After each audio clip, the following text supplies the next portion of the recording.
நாளைக்கான வீடியோவில் என்ன நடக்குது அப்படின்னு பார்க்குறதுக்கு முன்னாடி நம்ம சேனலை மட்டும் லைக் அண்ட் சப்ஸ்கிரைப் மட்டும் பண்ணிடுங்க. நம்ம பாரதி வந்து உட்காந்து யோசிச்சுக்கிட்டே இருக்காங்கல்ல, ஆதிக்கு என்ன ஆச்சு அப்படிங்கிற மாதிரி. அவங்களுக்கு வேலையே ஓடலை, உட்காந்து யோசிச்சுக்கிட்டே இருக்காங்க. கடைசியில் சரி இன்னைக்கு நம்ம ஆஃப் டே லீவ் எடுத்துருவோம் அப்படின்னு சொல்லிட்டு விறுவிறுன்னு போய் மேனேஜர்கிட்ட கேட்குறாங்க. சார் எனக்கு இன்றைக்கி ஆஃப் டே லீவ் வேணும் அப்படிங்கிற மாதிரி கேட்குறாங்க. உடனே மேனேஜர் சொல்கிறாங்க, வேலை ரொம்ப இருக்கே பாரதி, எப்படி உங்களுக்கு லீவ் கொடுக்குறது, வேணால் நீங்கள் 4 மணி கழிச்சு வேணால் வீட்டுக்கு போங்க அப்படிங்கிற மாதிரி சொல்கிறாங்க மேனேஜர். இல்லை சார், எனக்கு கொஞ்சம் மைண்ட் சரியில்லை, எனக்கு ஆஃப் டே கண்டிப்பாக லீவ் வேணும், அதுக்கடுத்து வந்து நான் ஒர்க்கில் ஜாயின் பண்ணிக்கிறேன் அப்படிங்கிற மாதிரி சொன்ன உடனேயும் மேனேஜர் சரி யோசிச்சுக்கிட்டே சரி போங்க பாரதி அப்படிங்கிற மாதிரி சொல்லிடுறாங்க. சரின்னு சொல்லிவிட்டு அவங்க வந்து வீட்டுக்கு வந்துடுறாங்க. வீட்டில் வந்து யோசிச்சுக்கிட்டே இருக்காங்க. எங்கே போயிருப்பாங்க ஆதி, நேற்று நைட்டு வேறு இங்கே தான் வந்தாங்க, யார்கிட்டையுமே இந்த உண்மையை சொல்ல முடியலையே, நைட்டு வந்து ஆதி இங்கே தான் வந்தார் அப்படிங்கிற மாதிரி சொல்ல முடியலையே அப்படிங்கிற மாதிரி யோசிச்சுக்கிட்டே இருக்காங்க. அந்த பக்கம் வந்து நம்ம சாரதாம்மா வீட்டில் காட்டுறாங்க. எல்லாருமே ஹாலில் உட்காந்து ஆதி எங்கே போனா அப்படிங்கிற மாதிரி டிஸ்கஸ் பண்ணிக்கிட்டே இருக்காங்க. அந்த நேரத்தில் கேசவ் வந்து வெளியிலேருந்து உள்ளே வராரு. சாரதாம்மா கேட்காங்க, என்னப்பா கேசவ் எல்லாட்டையும் கேட்டியா, ஆதி எங்கே போயிருக்கான்னு தெரிஞ்சதா அப்படிங்கிற மாதிரி கேட்குறாங்க. உடனே கேசவ் சொல்கிறாரு, இல்லைம்மா தெரியல, நானும் காலேஜ் ஸ்கூல் ஃப்ரெண்ட்ஸ் எல்லார்ட்டையுமே நான் கால் பண்ணி கேட்டுட்டேன், யாருமே வீட்டுக்கு வரல அப்படிங்கிற மாதிரி தான் சொல்கிறாங்கம்மா அப்படிங்கிற மாதிரி கேட்டவுடனே சாரதாம்மா வந்து ரொம்ப ஃபீல் பண்ணுறாங்க. உடனே நம்ம அறிவு இருக்கார்ல, அவர் வந்து டேய் பிளான் பண்ணி எங்கள் மாப்பிள்ளை யார் கூடயும் அனுப்பி வச்சுட்டு இப்போ வந்து நீ கதை விட்றியா, உன் ஃப்ரெண்ட்டை கேட்டேன் அப்படி இப்படின்னு சொல்லிட்டு பொய் சொல்கிறியா அப்படிங்கிற மாதிரி எரிஞ்சு விழுகுறாங்க. அப்படியெல்லாம் இல்லை மாமா அப்படிங்கிற மாதிரி நம்ம கேசவ் சொல்கிறாரு. அவர் அந்த பக்கம் சொல்லிக்கிட்டே இருக்கிற நேரத்தில் நம்ம ஆதியோட காரோட ஹாரன் சவுண்டு கேட்குது. உடனே அவன் கேசவ் சொல்கிறாரு, ஆமாம் ஆதி கார் சவுண்ட் தான் கேட்குது, ஆதி வந்துட்டான்னு நினைக்கிறேன் அப்படிங்கிற மாதிரி சொன்ன உடனே ஆதி வந்து என்ட்ரி கொடுக்குறாரு. என்ட்ரி கொடுத்த உடனே நம்ம ஏகாம்பரத்துக்கும் பவானிக்கு ரொம்ப ஷாக் ஆயிடுது. எப்படி இவனை நம்ம கொல்றதுக்கு ஆள் அனுப்பணுமே, ஆனால் இவன் இப்படி வந்துட்டானே, இவன் நேரம் செத்துருப்பான்னு நினச்சோம் அப்படிங்கிற மாதிரி பவானி யோசிச்சுக்கிட்டு இருக்காங்க. நம்ம ஏகாம்பரம் வந்து இவனை எத்தனை தடவை கொல்றதுக்கு பிளான் போட்டாலும் நடக்கவே மாட்டேங்குது, என்ன பண்ணலாம் அப்படிங்கிற மாதிரி யோசிச்சுக்கிட்டு முறைச்சி பார்த்துக்கிட்டே இருக்காங்க. உடனே நம்ம ஆதி உள்ளே வந்தோடனே சாரதாம்மா கேட்குறாங்க, பாப்பா வந்துட்டியாப்பா, எங்கேப்பா போனேன், நைட் நேரத்தில் எங்கே போகிற, உன்னை தான் எங்கேயுமே போகக்கூடாதுன்னு சொல்லியிருக்கல, நீ எங்கேப்பா போகிற அப்படிங்கிற மாதிரி சாரதாம்மா கேட்காங்க. நீ போன உடனேயும் இங்கே ஸ்வேதா அவங்க அப்பா எல்லாம் நீ ஒரு ஒரு ஒரு பொண்ணை கூட்டிகிட்டு ஓடி போயிட்ட அப்படிங்கிற மாதிரி சொல்கிறாங்கப்பா, அதெல்லாம் உண்மையா, நான் வந்து அதை நம்பலை, நான் வந்து என் பையன் அப்படிலாம் செய்ய மாட்டான் அப்படின்னு சொன்னேன், நீ இப்போ எங்கே போனேன்னு சொன்னேன்னா உண்மை தெரிஞ்சிரும்ப்பா, அவங்க சொல்கிறது உண்மையா இல்லையா அப்படிங்கிற மாதிரி சாரதாம்மா கேட்குறாங்க.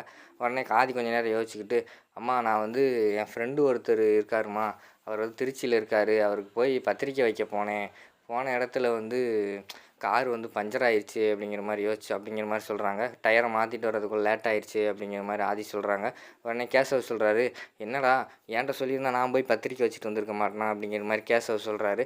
இல்லைடா அவர் ரொம்ப முக்கியமானவர், நான் தான் போகணும் கண்டிப்பாக, மறந்துட்டேன், அதுவும் இல்லாமல் பிஸ்னஸ்க்கு ரொம்ப ஹெல்ப் பண்ணிக்கிட்டு இருக்காரு, அவருக்கு வைக்கணும்ல அப்படிங்கிற மாதிரி சொன்னோடனே, சரிப்பா நீ எப்படியோ வந்ததே எனக்கு போதும், இனிமேல் எங்கேயும் வெளியே போகாத அப்படிங்கிற மாதிரி சாரதாம்மா சொல்கிறாங்க. சரிம்மா போக மாட்டேன் அப்படிங்கிற மாதிரி சொன்னோடனையும் நம்ம ஸ்வேதா வந்து அத்தை இந்த கல்யாணம் எனக்கு வேண்டாம் நிறுத்துங்க அப்படிங்கிற மாதிரி சொல்கிறாங்க. உடனே ஃபேமிலியில் எல்லாருமே ஷாக் ஆகிடுறாங்க. நம்ம சாரதாம்மா வந்து ஏம்மா எதுவும் பிரச்சனையா உனக்கு அப்படிங்கிற மாதிரி கேட்டோடனே, இல்லை அத்தை நான் வந்து மாமாவை சந்தேகப்பட்டேன், மாமாவுக்கு தகுதியான ஆள் நான் இல்லை, எனக்கு கல்யாணம் வேண்டாம் நிறுத்திடுங்க அப்படிங்கிற மாதிரி சொன்னோடனே நம்ம பவானி அங்கிட்டு யோசிக்காங்க, பாரு பாரு எப்படியெல்லாம் நடிக்கிறான்னு அப்படிங்கிற மாதிரி சொல்லி மனசுக்குள்ளே யோசிச்சுக்கிட்டு இருக்காங்க. உடனே சாரதாம்மா வந்து, விடுமா ஸ்வேதா, யாராக இருந்தாலும் நினைக்கிறதானே, உன்னை சந்தர்ப்ப சூழ்நிலை வந்து உன்னை அப்படி பேச வச்சிருச்சு, அதனால் ஒன்றுமே பிரச்சனை இல்லை, விடு எல்லோரும் தூங்குங்க, கல்யாணத்துக்கு ரெடி ஆகணும் அப்படிங்கிற மாதிரி சொல்லிவிட்டு எல்லாருமே ரூமில் போய் தூங்க ஆரம்பிச்சிடுறாங்க. நம்ம ஆதியும் ரூமுக்கு போய் மொபைல் ஃபோனை பார்க்காரு. சார்ஜ் இல்லாமல் இருக்குது, மொபைலில் சார்ஜ் போட்டுக்கிட்டு இருக்காரு. அந்த பக்கம் வந்து நம்ம பாரதியை காட்டுறாங்க. நம்ம பாரதி வந்து நம்ம ஆதியோட மொபைலுக்கு கண்டினியூஸாக ட்ரை பண்ணிக்கிட்டே இருக்காங்க. மொபைல் ஆன் ஆன உடனேயும் இவருக்கு வந்து மிஸ்டு கால், பாரதிகிட்டேருந்து மிஸ்டு கால் வந்ததை காட்டுது.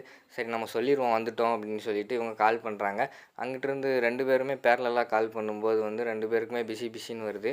ஒன்று என்ன ஃபஸ்ட்டு சுவிட்ச் ஆஃப்னு வந்துச்சு, இப்போ பிஸின்னு வருது அப்படிங்கிற மாதிரி நம்ம பாரதி வந்து யோசிச்சுக்கிட்டு இருக்காங்க. திருப்பி கால் பண்ணுறாங்க. அந்த நேரத்தில் வந்து பாரதிக்கு வந்து வேறு ஒருத்தர் ராங் நம்பர் கால் பண்ணிடுறாரு. உடனே சாரிங்க ராங் நம்பர் அப்படின்னு சொல்லிட்டு ஃபோன் வைக்காங்க. உடனே நம்ம ஆதியோட கால் வருது. கால் வந்தவொடனே நம்ம பாரதி, ஆதி எங்கே இருக்கீங்க, வீட்டில் உங்களை காணும்னு சொன்னாங்க அப்படிங்கிற மாதிரி சொன்னோடனே, இல்லை பாரதி வர்ற வழியில் வந்து டயர் பஞ்சர் ஆயிடுச்சு, மாற்றிட்டு வர்றதுக்கு லேட் ஆயிடுச்சு அப்படிங்கிற மாதிரி சொன்னோடனே, மொபைல் சுவிட்ச் ஆஃப் வேறு ஆயிடுச்சு, அதான் சொல்ல முடியல அப்படிங்கிற மாதிரி வந்து நம்ம ஆதி சொல்கிறாரு. என்ன ஆதி உங்களுக்கு எதுவும் ஆயிருக்குமோ நான் பயந்துக்கிட்டே இருந்தேன், வீட்டுக்கு போயிட்டீங்களே சேஃப் ஆகிட்டீங்களே அப்படிங்கிற மாதிரி கேட்காங்க. அதெல்லாம் நான் சேஃப் ஆகிட்டேன், நீங்கள் ஒன்றும் கவலைப்படாதீங்க, மறக்காமல் நாளைக்கு கல்யாணத்துக்கு வந்துருங்க அப்படிங்கிற மாதிரி நம்ம ஆதி வந்து சொல்கிறாரு. கொஞ்ச நேரம் யோசிச்சுக்கிட்டே இருக்காங்க. நீங்களும் ஃப்ரெண்டும் கண்டிப்பாக வரணும் அப்படிங்கிற மாதிரி ஆதி சொல்கிறாரு. சரி அப்படிங்கிற மாதிரி வந்து நம்ம பாரதி சொல்லிடுறாங்க. அடுத்த சீனில் வந்து நம்ம பாரதி வந்து ஆஃபீஸில் இருக்கிற மாதிரி காட்டுறாங்க. என்ன டெய்லி ஃபோன் பண்ணுவா, இன்றைக்கி ஃபோன் பண்ணவே இல்லை, லேட் ஆனாலும் ஆளை காணுமே அப்படிங்கிற மாதிரி யோசிச்சுக்கிட்டே இருக்காங்க. அந்த நேரத்தில் அதான் வந்துடுறாங்க. எங்கடி டெய்லி லேட்டாக வருது, இன்றைக்கும் லேட்டாக வர அப்படிங்கிற மாதிரி சொன்னோன்னே, இன்றைக்கி ஆஃபீஸில் யாருமே நம்மளை ஒன்றும் சொல்ல மாட்டாங்கடி லேட்டாக போனாலும். ஏன்னா நாளைக்கு வந்து நம்ம ஆதிக்கு வந்து கல்யாணம்ல எல்லாமே அங்கே கிளம்பிடுவாங்கள்ல, அதனால் யாரும் ஒன்றும் சொல்ல மாட்டாங்க. சரி நீ இப்போ எங்கே போன அப்படிங்கிற மாதிரி கேட்டவுடனே, நான் வந்து பியூட்டி பார்லர் போனேன் அப்படிங்கிற மாதிரி சொன்னோடனையும் அவங்க நம்ம பாரதி வந்து தலையில் அடிச்சுக்கிறாங்க. சரி நாளைக்கு கிளம்பிடு, நாளைக்கு கல்யாணம் போவோம் அப்படிங்கிற மாதிரி நம்ம லதா சொல்கிறாங்க. உடனே பாரதி சொல்கிறாங்க, நான் வரல அப்படிங்கிற மாதிரி சொன்னோடனையும், ஏன் வரல, இவ்வளோ நாள் வாரேன்னு சொன்னேன்ல, இப்போ ஏன் வரல அப்படிங்கிற மாதிரி கேட்காங்க. நான் வரலன்னா வரல, நீ விட்டுரு, தமிழுக்கு இப்போ தான் உடம்பு கொஞ்சம் இப்போ தேறிக்கிட்டு இருக்குது, 2 நாளாக காய்ச்சல் இருந்து, திருப்பி போயிட்டு அவளுக்கு உடம்பு சரியில்லாமல் போயிடும் அப்படிங்கிற மாதிரி சொன்னோடனே எனக்கு தெரிஞ்சு போச்சு, உன் மனசில் ஏதோ இருக்குது அப்படிங்கிற மாதிரி சொன்னோடனையும் நம்ம பாரதி வந்து டென்ஷன் ஆகிடுறாங்க. என் மனசில் ஒன்றுமே இல்லை அப்படிங்கிற மாதிரி கத்தி சொல்கிறாங்க.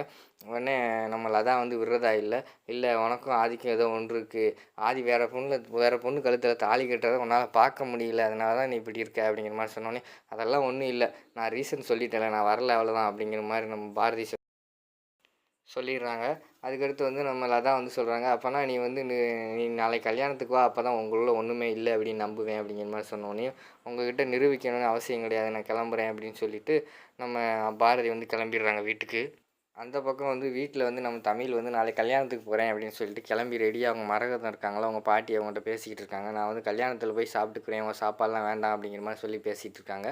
அந்த நேரத்தில் வந்து நம்ம பாரதி வந்து வீட்டுக்கு வந்துடுறாங்க. அம்மா வாம்மா டக்குன்னு கிளம்புவோம் அப்படிங்கிற மாதிரி நம்ம தமிழ் வந்து சொல்கிறாங்க. எங்கே அப்படின்னு கேட்டதுக்கு, கல்யாணத்துக்கு ஃப்ரெண்டோட கல்யாணத்துக்கு போகணும்ல அப்படிங்கிற மாதிரி சொல்கிறாங்க. உடனே மரகதை வந்து அதாம்மா பீரோவில் இருக்கிற எல்லா துணியும் உழைச்சி போட்டு ட்ரெஸ் எல்லாம் எடுத்து வச்சுட்டா அப்படிங்கிற மாதிரி சொல்கிறாங்க. அம்மா கிளம்புமா, நம்ம நாளைக்கு வந்து நம்ம கல்யாணத்துக்கு போகணும் அப்படிங்கிற மாதிரி நம்ம தமிழ் சொல்கிறாங்க. உடனே பாரதி வந்து அதெல்லாம் ஒன்றும் வேண்டாம் அப்படிங்கிற மாதிரி சொல்லிடுறாங்க. அதோடு பார்த்திங்கன்னா இந்த வீடியோ வந்து முடிஞ்சிருது.